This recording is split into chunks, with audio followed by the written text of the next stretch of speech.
Hello there, and welcome to Meet the Thriller Author, the podcast where I interview writers of mysteries, suspense, and thriller books. I'm your host, Alan Peterson. Thank you so much for listening and for supporting the podcast. This is episode number 41, and I'll be interviewing best-selling crime and thriller author Libby Fischer Hellmann. It's a great interview. She's got a lot of experience. We talk a lot about writing thrillers, about her books, about history, about the craft of writing suspense and thrillers. So it's going to be a great episode. So stay tuned for that. Just a quick reminder to please check our sponsor. It's a great way of supporting this podcast, and that's at audibletrial.com/MTTA. You'll be able to check out a lot of great thriller audiobooks over there on that link, and you'll support the podcast by doing that. And so without any further ado, here is episode number 41 with Libby.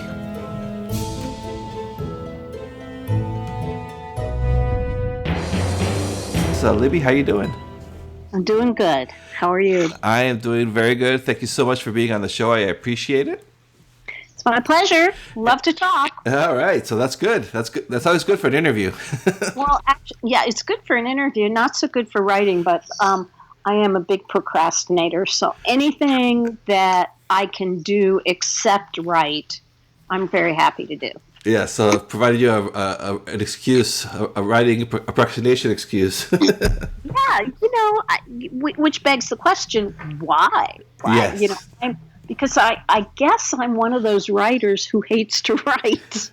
Yes, there's another podcast out there which I love. It's been going on for many years. It's called "I Should Be Writing." That's the podcast host called her show that. I'm like, I love that title.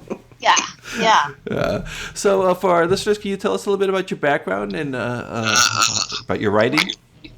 Yeah, well, I'm originally from the East Coast. I grew up in Washington, D.C., and I now live in Chicago. I've lived in Chicago for about more years than I'd care to mention.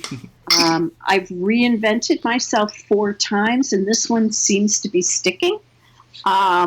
As a writer of suspense fiction, and crime thrillers, but my background is working in broadcast news and then producing videos, training executives to be better speakers, and then being a mom. So all of that stuff combined has finally led up, and now I am a writer. Yeah, you have a lot of novels out there, right? You said they have like 12 novels so far? Well, number 14 is coming out, actually, February 28th. Oh, wow. Good timing. Yeah, it's perfect timing. Which one is that one? Is that the Ellie Foreman Mysteries series? No, it's a historical standalone. It's actually 3 stories, 2 novellas and a short story that are all set during World War II on the home front. So it's called War, Spies, and Bobby Socks. Oh, I love that title. Yeah. And one of the novellas is about a German refugee who's forced to spy on the early years of the Manhattan Project in Chicago. Before they moved out to Los Alamos to actually build the bomb, they had to create a nuclear chain reaction, and there were different places in the country that were working on it, and Chicago won. Kind of like the World Series. They won the World Series of nuclear chain reaction because they were able to do one before any of the other places. Anyway, so in my fiction, there's a woman who's forced to spy on that. And then there's also a fascinating novella, well, at least it is to me. Let's hope readers feel that way, about German POWs who were incarcerated in the United States. And a lot of people don't know that from 1943 until 1945, the end of the war, there were nearly 500,000 German POWs who were incarcerated in camps all over the United States. I think there were only 4 states that did not have any POWs. And it wasn't a big secret, but it wasn't, widely broadcast either. So there are a lot of people who actually lived during that time but never knew that they had German POWs nearby. And then certainly the children and grandchildren of those people probably don't know that their grandparents were living near German POWs. The stories that I've heard since I've done my research and actually written written the novella have been fascinating. Yeah, that does sound fascinating. I had no idea about that there was that many POWs here. In the States, and then a lot of them were like soldiers. Then were they like they were all also real life POWs. So here's the thing: most of the German soldiers were Wehrmacht, which is the military forces of Germany. Some of them were SS and Nazis, but most of the German POWs were they were drafted, just like the U.S. soldiers were drafted. And when they were captured, it was like, okay, we're done. We did our job. We got captured. Let's hope for the best. And they just kind of said, okay, I'm done with fighting. But the soldiers who were SS or who were Nazis were obviously had a little more aggressive, a little more, I suppose, not loyal, but just a little more pro-Germany. And the biggest conflict that the Army had, the U.S. Army ran the programs, was the conflict between the Wehrmacht soldiers and the SS. And there were actually a couple of murders that took place in the camps between the SS officers and the Wehrmacht soldiers. So being a crime fiction author, you can imagine where that story goes. Yeah, I can see your imagination going as you were reading that. Oh, as soon as I found out about it, I said, "There's my plot." So you get that a lot of your ideas for your other series and everything. Do you is that you get them from like news items and things like that? Yeah, I would say most of them, or history. I was a history major in college, and I loved reading about the past, and I loved reading about how we as human beings seem to repeat the same mistakes over and over again, or, make slightly different variations in those mistakes. And, when you're a student, you're taught about the patterns of history, and I have found that people, no matter where they are or what time they lived, are the same, and they make the same mistakes over and over again. So, that to me is fascinating, and I guess what appeals to me is imagining myself or just a normal, ordinary person in a situation that is extraordinary. For example, a normal kid who is a POW in a German POW camp in the U.S., what would he be thinking? What would he be talking about? How would he be interacting with his peers and with the guards? What would he be hoping for? I mean, I love that kind of imagination, and I think that's really where all of my historical stuff comes from. The contemporary stuff, the more crime thriller-oriented stuff, comes a lot from what I see and hear on the news. And do you find it challenging writing a story set in World War II with without cell phones and computers, or was that kind of liberating? Or it's actually kind of liberating, but I will tell you that it's taken me almost 20 years to write about World War II because there's such a body of literature about it, and there's so many beautiful things that have been written. I kept asking myself, what could I possibly add? And, what am I kind of fool? What kind of fool am I to even try to think I could add anything to that time period? But, very slowly over the years, little pieces of stories came. And so I just decided, I had some encouragement from some friends. And so I said, okay, well, I'll give it a shot, see what happens. So this is the result.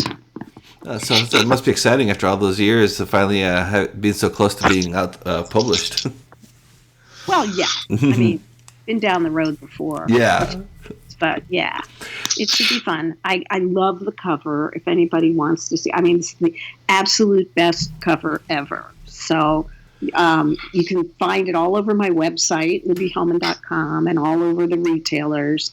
But it's this cover that, it looks like that there's a German POW. You don't see his face, but you see the uniform. But then you have to look really carefully at some of the corners of the cover image, and you see these other things sort of poking through that are half transparent, and it's really neat. I do like that. I'm looking at it right now. I like the font too, for the War Spies. That's really nice.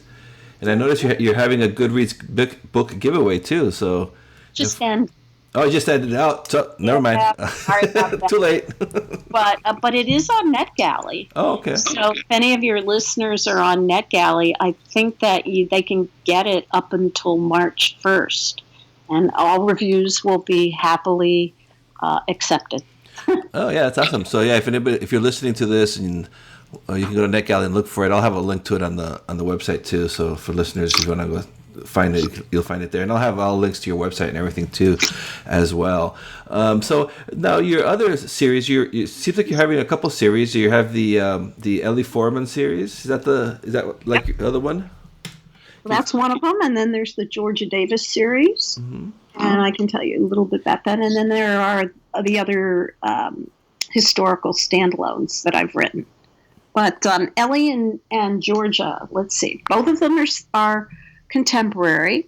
Both of them are set in Chicago, mostly on what we call the North Shore, which are they're fairly affluent suburbs, but like many suburbs, there's evil under every plush wall-to-wall carpet.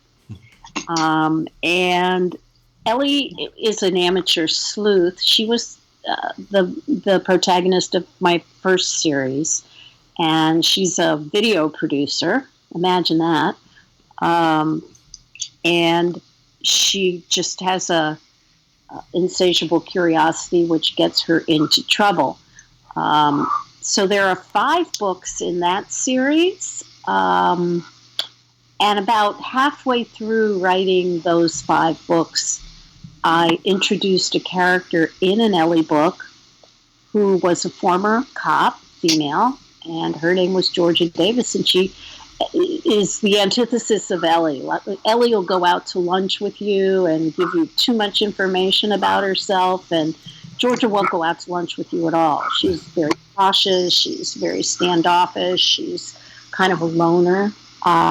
So I made her a PI and gave her own series, and it's a little darker than the Ellie books or the Ellie series.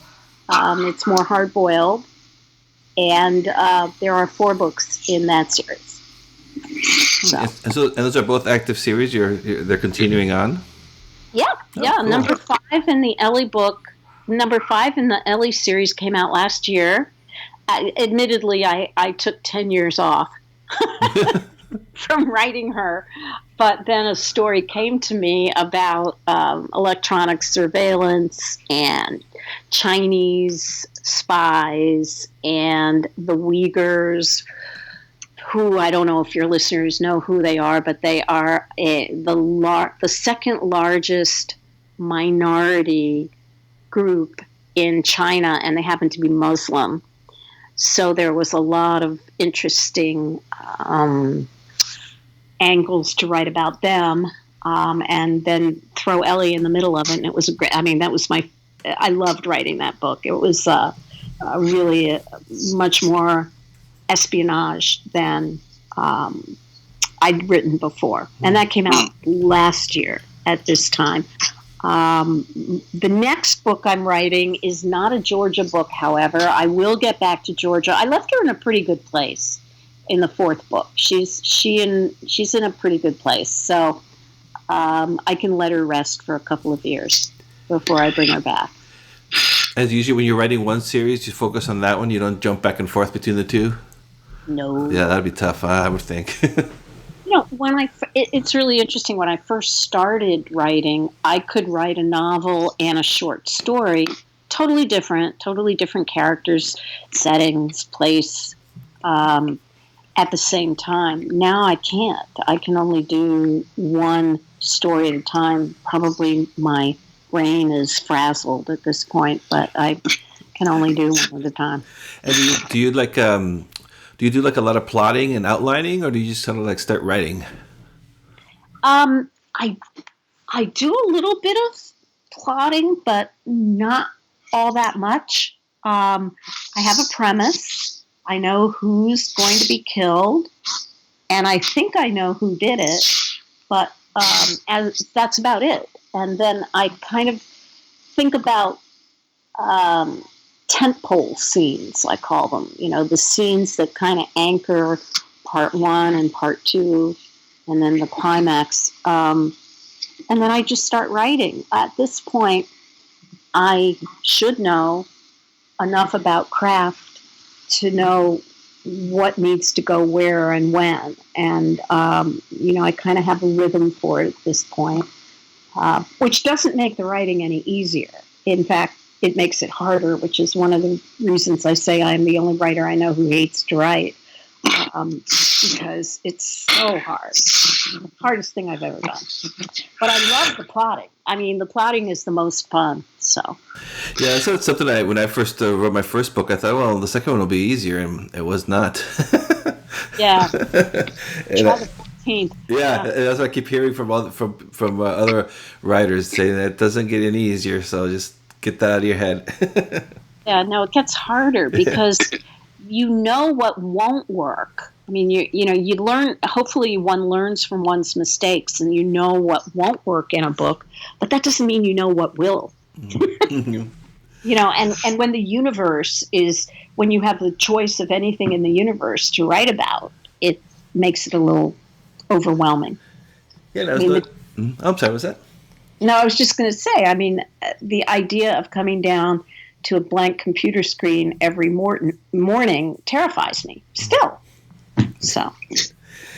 Yeah, and I did notice that when I was looking at your books that you contributed in a couple nonfiction books about writing crime fiction. Right.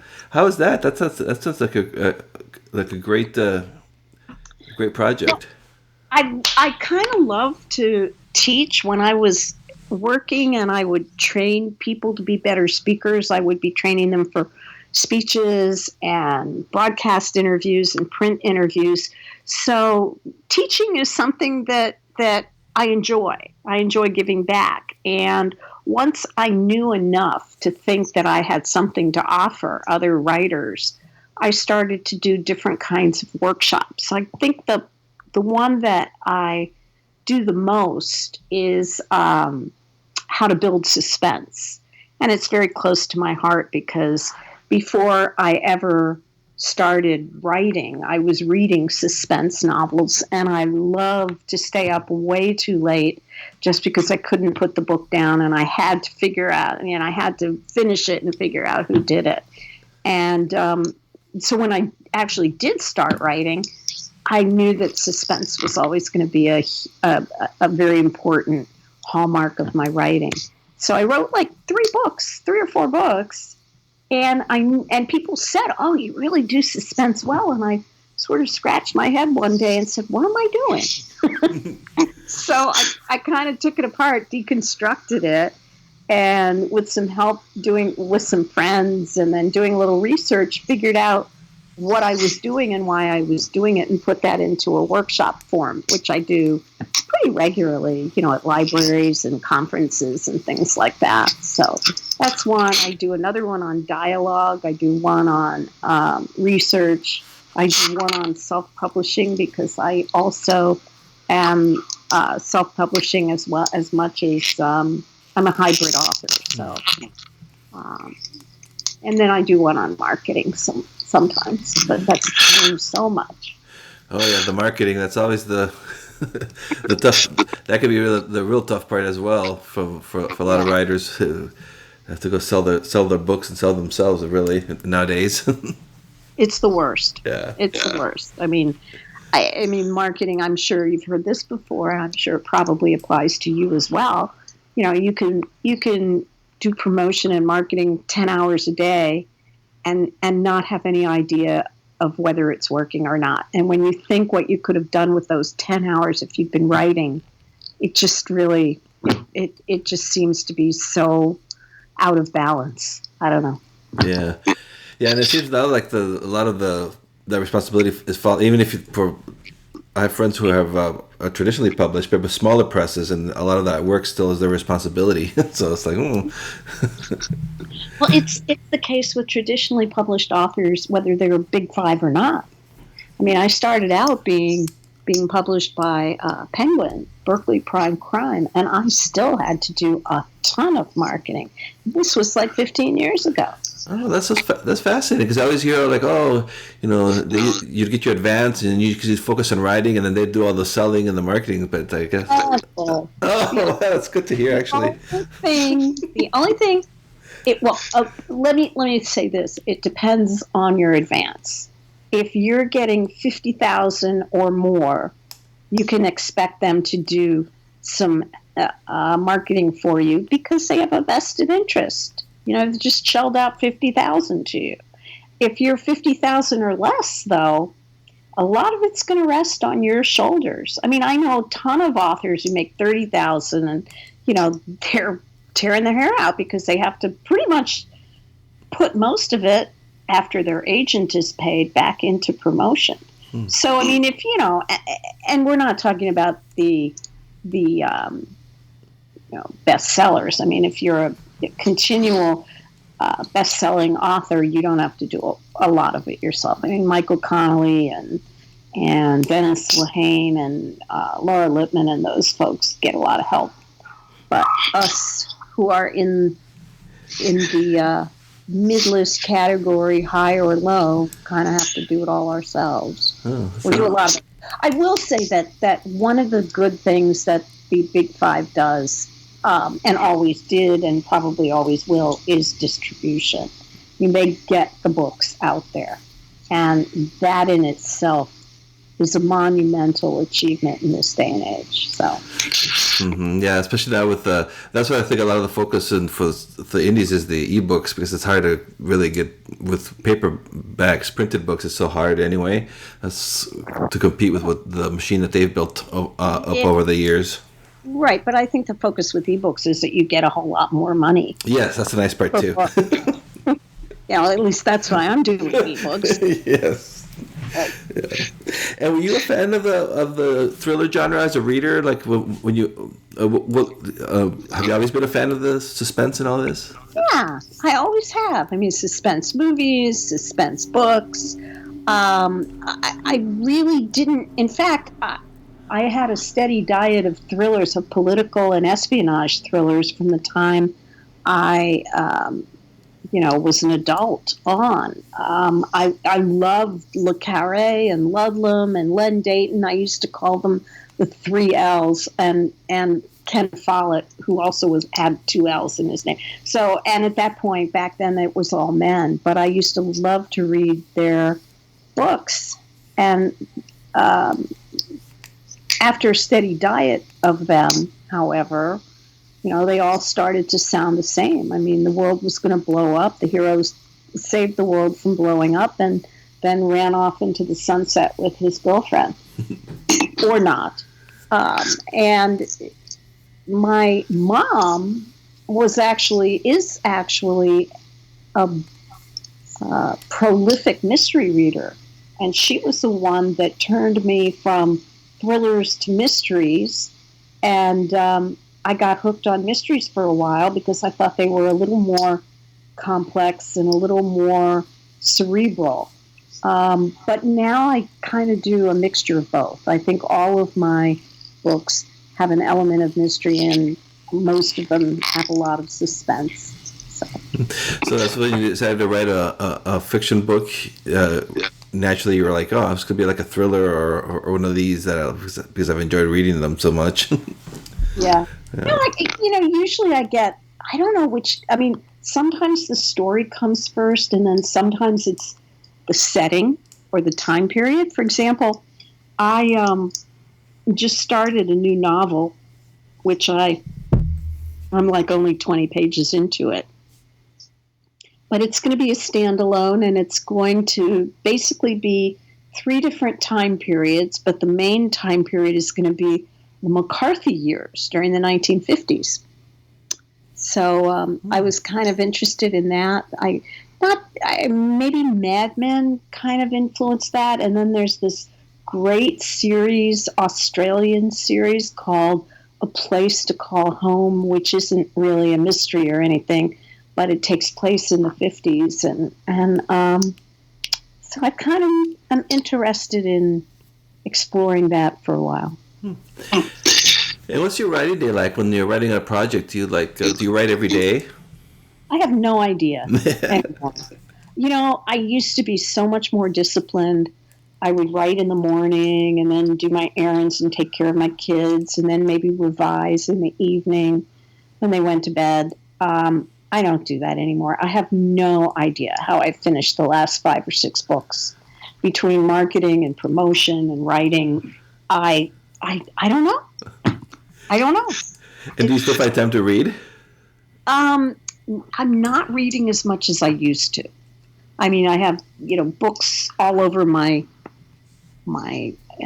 house, and I still have tons of them all over the place. But I don't know. I'm not reading, and I'm actually reading outside the genre more often now than I was. Maybe it's just that I'm kind of I feel like I've already been around the genre too much, and it's time to have a, what do they call it? Yeah, palate cleanser, like this sorbet they give you between courses at a fancy restaurant. Yeah, like a little break. Yeah. Yeah. And do you do you find like any of yourself in your characters, like in the Georgia Davis or your other series? Yeah, but since I'm schizophrenic, they're not the same person. Just different voices. Yeah. Like I said, I started to get into that a little bit. Ellie is very friendly and will tell you everything she knows and is curious. And George is a loner and doesn't want to interact with people. And both of them are different sides of my own personality, I guess. So I enjoy kind of dabbling in that. And they both have their own voices. In fact, I told you I had taken like a 10-year hiatus between the 4th and the 5th book in the Ellie series. But after I'd written the first page of the new Ellie book, number 5, it was like coming back to an old friend. It was like coming back to someone you hadn't seen in a while, and it was really fun. That part of it was kind of fun. Okay, so like riding a bicycle, they say, you don't forget. Exactly. Yeah. Exactly. And what do you use to write? Do you write on Word or something different? Yeah, I definitely write on Word. My fingers fly faster than my brain sometimes, so I find that writing longhand is just too slow for me. Although I know a lot of writers who absolutely love the fact that they go slower when they're writing longhand because it forces them to think. And I'd rather just throw out a whole lot of words and revise and refine them later. Yeah, I can imagine writing longhand. My handwriting's terrible. Yeah. And so you say, do you interact a lot with your readers? Like, I'm assuming you play on Facebook and Twitter and all that stuff. Yep. Gotta be. And yes, I do interact with my readers and with anybody. Right now I'm caught up in the politics of our country and where we're going, and so most of my Facebook activity has been geared toward that. And I know that there are people that don't want to be reminded of it and just want to escape when they go onto Facebook. But unfortunately, I'm not one of them. But yeah. I have a personal page, and then I also have a an author page, and I try not to put anything political on my author page. It's just on my personal page. So. Oh yeah, that makes sense with the author page. You don't want to. I guess you don't want to turn off readers or offend readers. It doesn't matter. I've offended everybody. So who cares now, right? Yeah, that's good. Okay, well, Libby, I'm not going to take too much of your time here, but before we go, I do have a lot of listeners who are aspiring writers who tell me they like this when I ask writers for advice. So, do you have any advice for anyone who's maybe hasn't published anything yet? Wow, choose another profession. Just an easy little question, right? It's a hard one because it's hard for me to say, "Oh, keep at it, and you'll break through, and don't worry, it'll all be good," because it won't be, because it's a very tough market out there. And while I do believe in self-publishing, I also don't believe in self-publishing unless you have had it edited several times and copy edited, and you have a professional looking cover. And in other words, if you're going to make the commitment to writing a novel or even a short story, do it the right way. I mean, join a writing group, a writer's group. Listen to what they say. Don't assume that someone has a chip on their shoulder just because they criticize your writing. And then write. You do get better. Yeah, that's a great advice, though, because people think, you need to get a proofreader and a copy and line editor, and those are all different things. But you're competing with a lot of professionals out there, so you have to be one yourself if that's what your goal is. If you just want to write for fun, then you don't have to worry about it. Right, that's exactly right. I mean, I would never publish a book, whether I'm being self-published or whether I'm working with a publisher, without having a developmental editor take a look at it, and then having a copy editor do his or her work, and then have a proofreader do his or her work. I mean, you need those three types of editors. So at least I feel that way. Particularly a developmental editor. That's probably the most important. A writer's group can do part of that for you, but a writer's group isn't going to want to read every single chapter. So that then gets into, how much money are you willing to put toward your writing? Because whether you are self-published or not, you are going to have to make some investments, whether it's actually in the production of the book or the promotion of it, or both. So I guess what I'm saying, my advice is to learn the rules of the road, join some writing organizations in your where you live, or some online writing organizations that have daily lists. You'll learn an enormous amount, particularly if you're writing in a specific genre. Great, real great. Thank you very much, Libby. That's great advice. And like I said, I'll have links to your website and show. It's let me just double make sure. It's Libby. Could you tell us your website? Oh, it's libbyhellmann.com. But the secret is, can you spell Hellmann?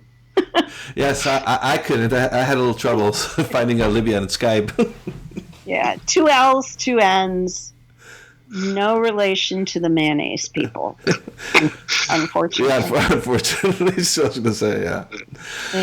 Okay, well, thank you very much, and it was nice talking to you. Well, and it was a pleasure. Thanks for setting this up. Thank you for listening to this episode of Meet the Thriller Author. I'd like to ask you to please review and rate this podcast over on iTunes. It really helps me get the word out.